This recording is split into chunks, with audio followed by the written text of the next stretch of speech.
ओम शांति। आज बाबा की 10 तारीख की मुरली है। मुरली का सार है, मीठे बच्चे, बाप आए हैं तुम्हारी बैटरी चार्ज करने। जितना तुम याद में रहेंगे उतना बैटरी चार्ज होती रहेगी। प्रश्न है, तुम्हारी सच की बेड़ी को तूफान क्यों लगते हैं? उत्तर है, क्योंकि इस समय आर्टिफिशियल बहुत निकल पड़े हैं। क्योंकि अपने को भगवान कहते हैं, कोई रिद्धि सिद्धि दिखाते, इसलिए मनुष्य सच को परख नहीं सकते। सच की बेड़ी को हिलाने की कोशिश करते हैं, परंतु तुम जानते हो कि हमारी सच की नाव कभी डूब नहीं सकती। आज जो विघन डालते हैं वह कल समझेंगे कि सद्गति का रास्ता यहाँ ही मिलना है। सबके लिए यह एक ही हट्टी है। हट्टी माना दुकान, बाजार। ओम शांति। रूहानी बच्चों प्रति अथवा रूहों प्रति, क्योंकि रूह अथवा आत्मा सुनती है कानों द्वारा। धारणा आत्मा में होती है। बाप की आत्मा में भी ज्ञान भरा हुआ है। बच्चों को आत्म अभिमानी बनना है। इस जन्म में भक्ति मार्ग के 63 जन्म द्वापर युग से तुम देह अभिमान में रहते हो। आत्मा क्या है ये पता ही नहीं रहता। आत्मा है जरूर, आत्मा ही शरीर में प्रवेश करती है। दुख भी आत्मा को ही होता है। कहा भी जाता है, पतित आत्मा, पावन आत्मा। पतित परमात्मा कभी नहीं सुना है। सर्व के अंदर परमात्मा अगर होता तो पतित परमात्मा हो जाए। तो मुख्य बात है आत्म अभिमानी बनना। आत्मा कितनी छोटी है, उसमें कैसे पाठ भरा हुआ है यह किसको भी पता नहीं है। तुम तो नई बात सुनते हो। यह याद की यात्रा भी बाप ही सिखलाते हैं और कोई सिखला न सके। मेहनत भी है इसमें। घड़ी घड़ी अपने को आत्मा समझना है। जैसे देखो, ये इमरजेंसी लाइट आई है जो बैटरी पर चलती है। इसको फिर चार्ज करते हैं। बाप है सबसे बड़ी पावर। आत्माएं कितनी ढेर हैं, सबको उस पावर से भरना है। बाप है सर्वशक्तिमान। हम आत्माओं का उनसे योग नहीं होगा तो बैटरी चार्ज कैसे होगी? सारा कल्प लगता है डिस्चार्ज होने में। अभी फिर बैटरी को चार्ज करना होता है। बच्चे समझते हैं हमारी बैटरी डिस्चार्ज हो गई है, अब फिर चार्ज करनी है। कैसे? बाबा कहते मेरे से योग लगाओ। यह तो बहुत सहज समझाने की बात है। बाप कहते मेरे साथ बुद्धि योग लगाओ तो तुम्हारी आत्मा में पावर भरकर सतो प्रधान बन जाएगी। पढ़ाई तो है ही कमाई। याद से तुम पावन बनते हो। आयु बड़ी होती है ना, बैटरी चार्ज होती है। हर एक को देखना है कितना बाप को याद करते हैं। बाप को भूल जाने से ही बैटरी डिस्चार्ज होती है। कोई का भी बच्चा कनेक्शन नहीं है, कोई का भी सच्चा कनेक्शन नहीं है। सच्चा कनेक्शन है ही तुम बच्चों का। बाप को याद करने बगैर ज्योति जगेगी कैसे? ज्ञान भी सिर्फ एक बाप ही देते हैं। तुम जानते हो, ज्ञान है दिन, भक्ति है रात, फिर रात से होता है बैराग, फिर दिन शुरू होता है। बाप कहते हैं रात को भूलो, अब दिन को याद करो। स्वर्ग है दिन, नरक है रात। तुम बच्चे अब चैतन्य में हो। ये शरीर तो विनाशी है, मिट्टी का बनता है और मिट्टी में मिल जाता है। आत्मा तो अविनाशी है ना, बाकी बैटरी डिस्चार्ज होती है। अभी तुम कितनी समझदार बनते हो। तुम्हारी बुद्धि चली जाती है घर में। यहाँ से हम आए हैं, वहाँ से हम आए हैं, यहाँ सूक्ष्म मतन में तो मालूम पड़ गया। वहाँ 4 भुजाएं विष्णु की दिखाते हैं, यहाँ तो 4 भुजा होती नहीं है। यह किसको भी बुद्धि में नहीं होगा कि ब्रह्मा सरस्वती फिर लक्ष्मी नारायण बनते हैं।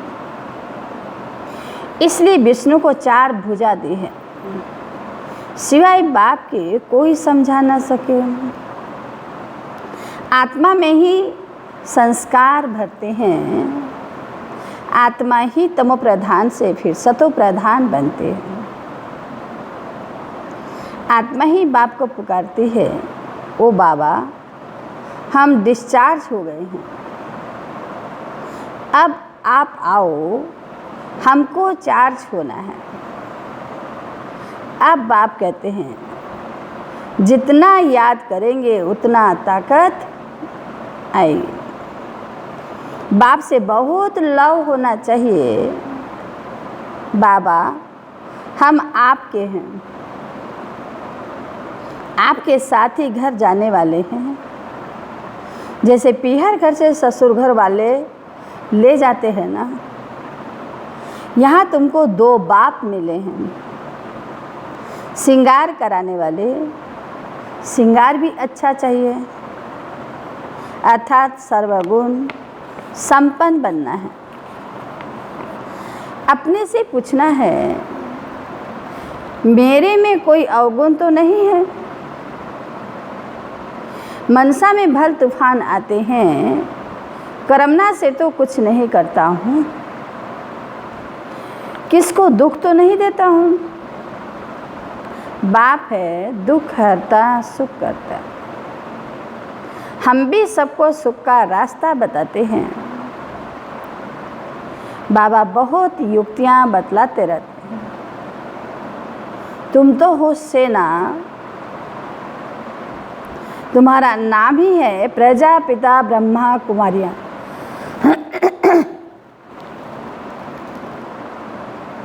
कोई भी अंदर आए पहले ये पूछो कि कहाँ से आए हो, किसके पास आए हो। कहेंगे हम बीके के पास आए हैं। अच्छा ब्रह्मा कौन है? प्रजापिता ब्रह्मा का नाम कभी सुना है? हाँ, प्रजापिता के तुम भी बच्चे हो। प्रजा तो सब हो गए ना, तुम्हारा बाप है। तुम बच्चे जानते हो ब्रह्मा भी जरूर किसी का बच्चा होगा ना। उनके बाप का कोई शरीर तो देखने में नहीं आता है। ब्रह्मा विष्णु शंकर इन तीनों के ऊपर है शिव बाबा। त्रिमूर्ति शिव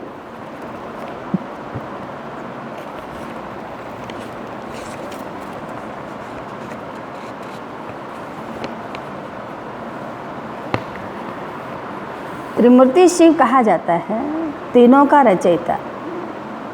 ऊपर में एक शिव बाबा, फिर है तीन।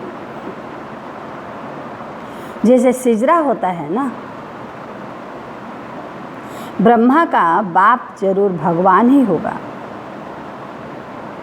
वह आत्माओं का पिता। अच्छा, फिर ब्रह्मा कहाँ से आया?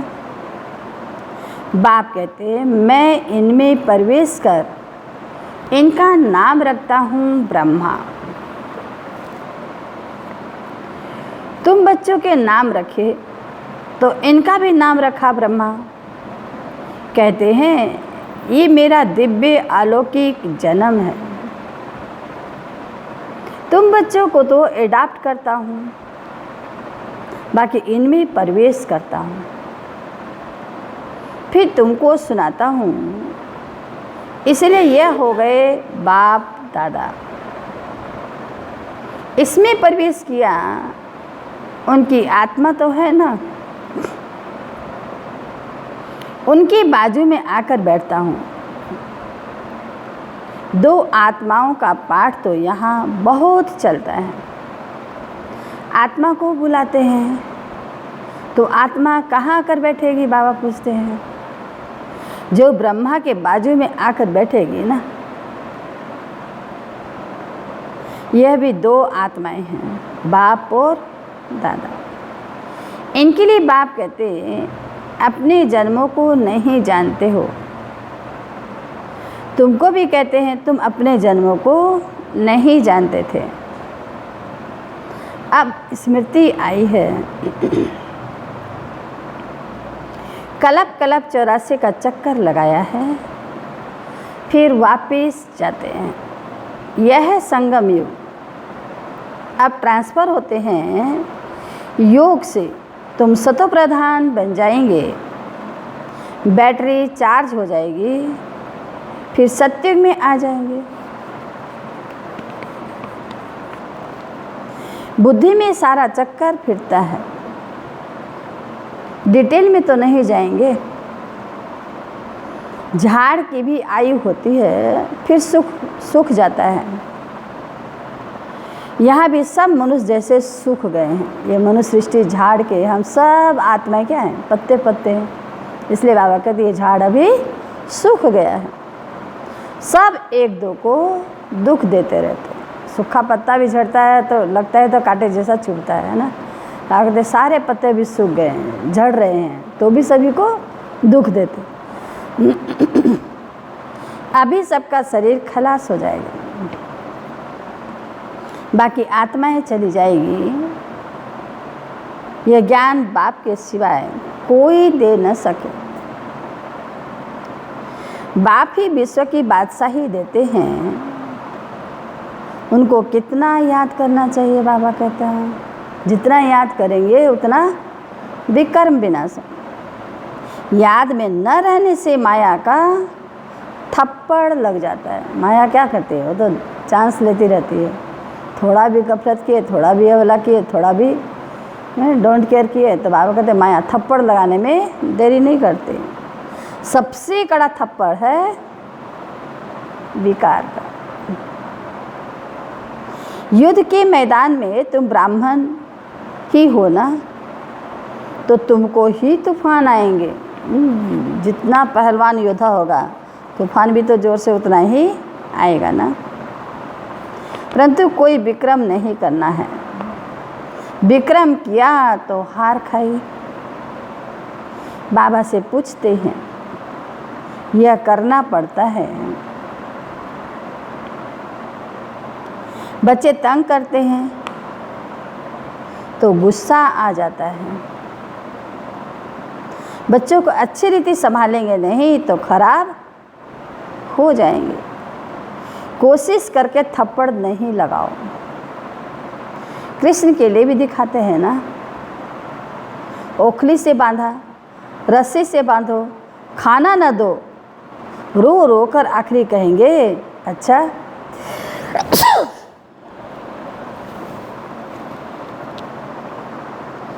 रो रो कर आखिर कहेंगे अच्छा अब नहीं करेंगे। बच्चा है, फिर भी करेगा। शिक्षा देनी है। बाबा भी बच्चों को शिक्षा देते हैं, बच्चे कभी विकार में मत जाना, कुल कलंकित नहीं बनना है। लौकिक में भी कोई कपूत बच्चा होता है तो माँ बाप कहते हैं ना, ये क्या काला मुंह करते हो, कुल को कलंक लगाते हो। हार जीत का खेल है ना।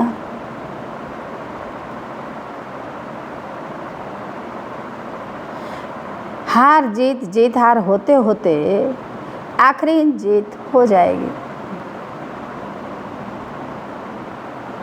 सच की बेड़ी नाव है, अर्थात तूफान बहुत आएंगे, क्योंकि आर्टिफिशियल बहुत निकल पड़े हैं। कोई अपने को भगवान कहते हैं, कोई क्या कहते हैं, रिद्धि सिद्धि भी बहुत दिखाते हैं, साक्षात्कार भी कराते हैं। बाप आते ही हैं सर्व की सदगति करने।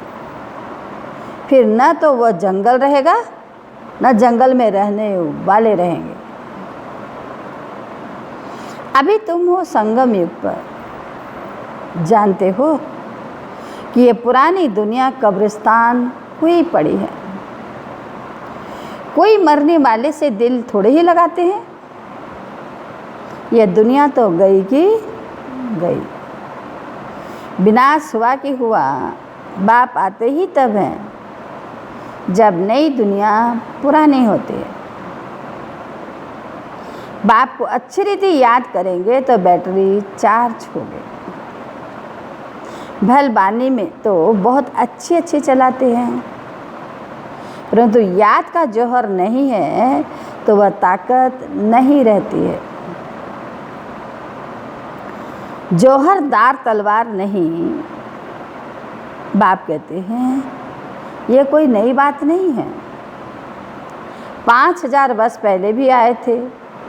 बाप पूछते हैं आगे कब मिले हो, तो कहते हैं कलप कलप मिले थे। कोई फिर कह देते हैं ड्रामा आपे ही पुरुषार्थ कराएगा। अच्छा, अब ड्रामा पुरुषार्थ करा रहा है ना, तो करो। कहता है बाबा चलो ड्रामा पर ही निश्चय है, अभी ड्रामा कहता है पुरुषार्थ करो। एक जगह बैठ तो नहीं जाना है। जिन्होंने कल पहले पुरुषार्थ किया है वह करेंगे। अभी तक जो आए नहीं हैं वह आने हैं। जो चलते चलते भाग गए, शादी आदि जाकर की, उनका भी ड्रामा में पाठ होगा। तो आकर फिर पुरुषार्थ करेंगे, जाएंगे कहाँ? बाप के पास ही सबको पूछ लटकाना पड़ेगा।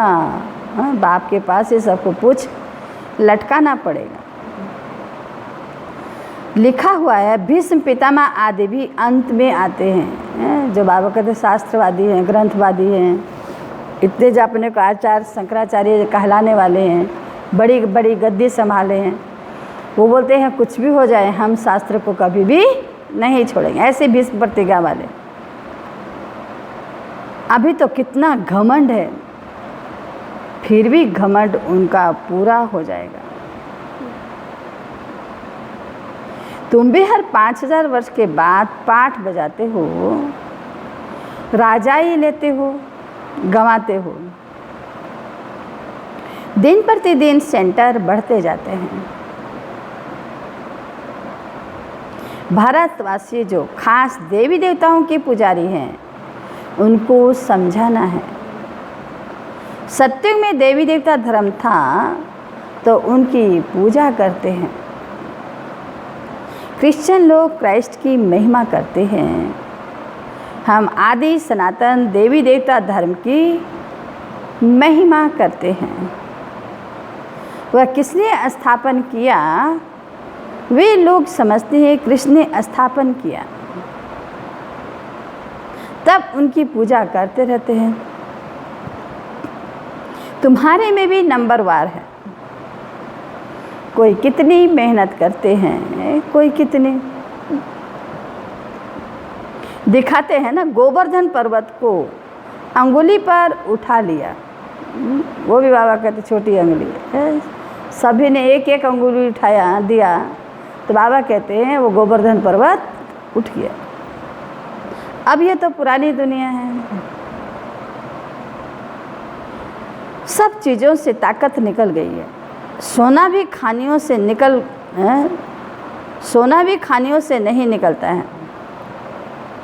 स्वर्ग में तो सोने के महल बनते हैं ना। बाबा कहते हैं यहाँ सोना देखने को नहीं है, वहाँ सोने के महल बनाएंगे।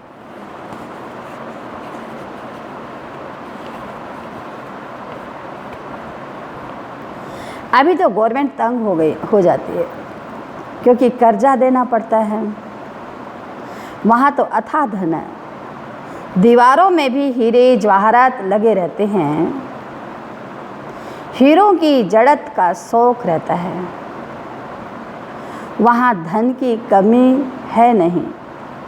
कारून का खजाना रहता है ना। बाबा के ठक्का मारा तो खजाना निकला, लेकिन बाबा कहते हैं ठक्का भी नहीं मारना पड़ेगा, क्योंकि बाबा कहते हैं वहाँ खानियाँ ही खानियाँ, सोना ही सोना, अथाह धन। इसलिए बाबा कहते हैं अब भी तुम बाबा को जितना याद करोगे उतना अथाह वैभव के बीच में राज करेंगे, अथाह धन होगा, कभी भी अभाव नहीं होगा।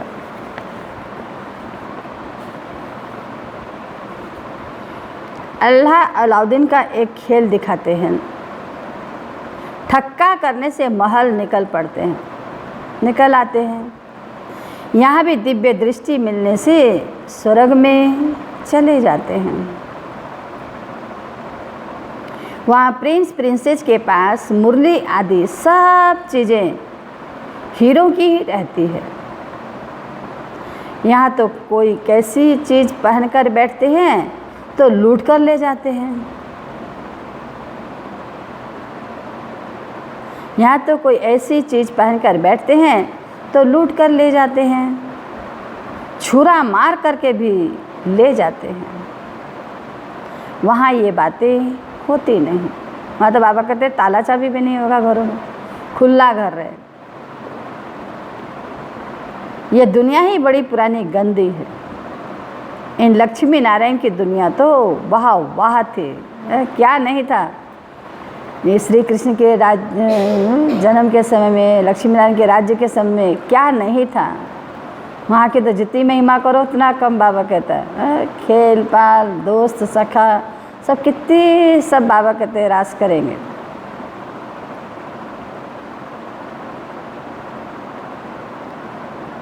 हीरो जवाहरातों के महल थे, अकेले तो नहीं होंगे ना। उसको कहा जाता है स्वर्ग। तुम जानते हो बरोबर हम स्वर्ग के मालिक थे।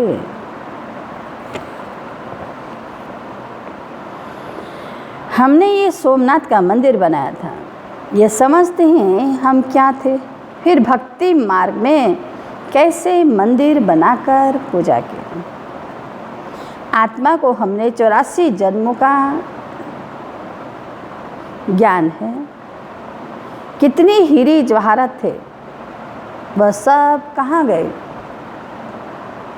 आहिस्ते आहिस्ते सब खलास होते गए।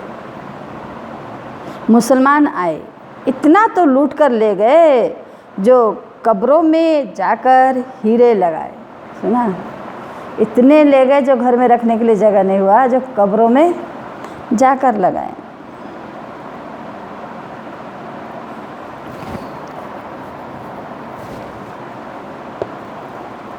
ताजमहल आदि बनाया।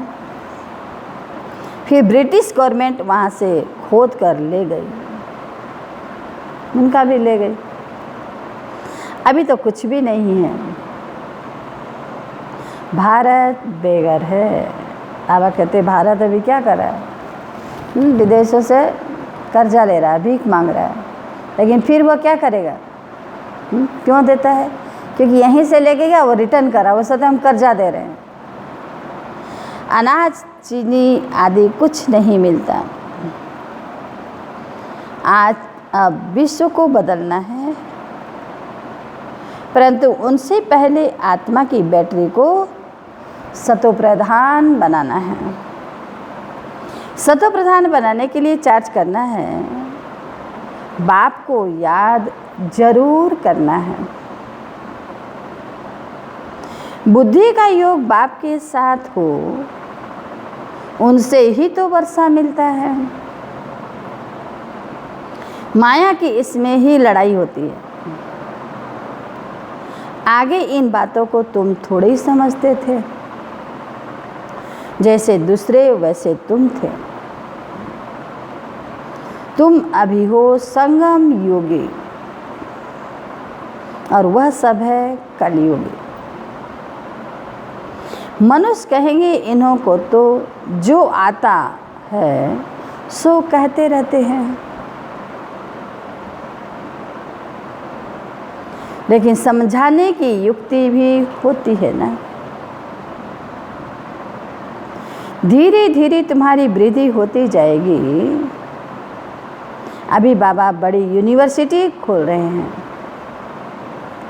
इसमें समझाने के लिए चित्र तो चाहिए ना। जितना बड़ा कॉलेज स्कूल होता है उतनी साधनें भी बहुत होती हैं, बच्चे आराम से समझ सकते हैं।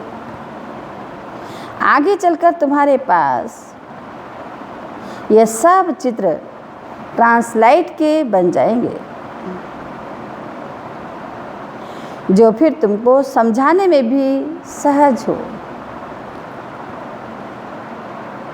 तुम जानते हो हम अपनी बात सही फिर से स्थापन कर रहे हैं। बाप की याद और ज्ञान से माया बीच में बहुत धोखा देती है। बाप कहते धोखे से बचते रहो। युक्तियां तो बतलाते रहते हैं, मुख से सिर्फ इतना बोलो कि बाप को याद करो। जिसके पास बैठो, जिसके पास जाओ, अपने मोहल्ले में कहीं किसी के पास भी जाओ, लेकिन बाबा कहते इतना तो बोल सकते हैं कि अपने को आत्मा समझ बाप को याद करो, तो तुम्हारे विकर्म विनाश होंगे और तुम यही लक्ष्मी नारायण बन जाएंगे। यह बिजनेस आदि भगवान ने खुद, यह बैजेस आदि भगवान ने खुद बनाए हैं, तो इनका कितना कदर होना चाहिए। बाबा कई बार कहता है ये तो तुम्हारा मंगलसूत्र है, ये बेज तो तुम्हारा छाती से लटका रहना चाहिए, इस बेज का तो लॉकेट बनाना चाहिए। बाबा कहते कितनी युक्तियाँ बताता है बाबा। लोग तो क्या करते हैं, सोना चांदी हीरा मोती पहनकर लटकाते हैं, लेकिन बाबा कहते हैं तुम्हें तो ये बैज लटका रहे तुम्हारे छाती से। तो बाबा कहते तो इनका कितना कदर होना चाहिए। कल ही भी बाबा ने कहा था बैज ज़रूर पहनना है। अच्छा, मीठे मीठे सिखिलदे बच्चों प्रति माता पिता बाप दादा का याद प्यार और गुड मॉर्निंग। रूहानी बाप की रूहानी बच्चों को नमस्ते। हम रूहानी बच्चों की रूहानी माता पिता बाप दादा को नमस्ते नमस्ते, गुड मॉर्निंग, ओम शांति। धारणा के लिए मुख्य सार पहला, सर्व गुणों से अपना श्रृंगार करना है। कभी किसी को दुख नहीं देना है। बाबा बार बार बोलते बस कर्मेंद्रियों से तो चलो किसी को भी दुख नहीं देना, कोई पाप कर्म नहीं करना, लेकिन बाबा के संकल्प से भी किसी को दुख मत दो। सबको सुख का रास्ता बताना है। नंबर 2, सारी दुनिया कब्रिस्तान हुई पड़ी है, इसलिए इससे दिल नहीं लगानी है। स्मृति रहे कि अभी हम ट्रांसफ़र हो रहे हैं। हमें तो नई दुनिया में जाना है। वरदान, प्रवृत्ति में रहते मेरापन का त्याग करने वाले सच्चे ट्रस्टी माया जीत भव। डिटेल में है, जैसे गंदगी में कीड़े पैदा होते हैं, वैसे ही जब मेरापन आता है तो माया का जन्म होता है। मायाजीत बनने का सहज तरीका है, स्वयं को ट्रस्टी समझो, गृहस्थी नहीं, क्या समझो? ट्रस्टी, मैंपन नहीं। बाबा कहते मैं नहीं करना, मैं एक आत्मा हूँ। ब्रह्मा कुमार माना ट्रस्टी। ट्रस्टी की किसी में भी अटैचमेंट नहीं होती है, क्योंकि उसमें मेरापन नहीं होता। गृहस्थी समझेंगे तो माया आएगी, और ट्रस्टी समझेंगे तो माया भाग जाएगी। इसलिए न्यारे होकर फिर प्रवृत्ति के कार्य में आओ तो माया प्रूफ रहेंगे। स्लोगन, जहाँ अभिमान होता है वहाँ अपमान की फीलिंग जरूर आती है। जहाँ अभिमान होता है वहाँ अपमान की फीलिंग जरूर आती है। ओम शांति। ओम शांति।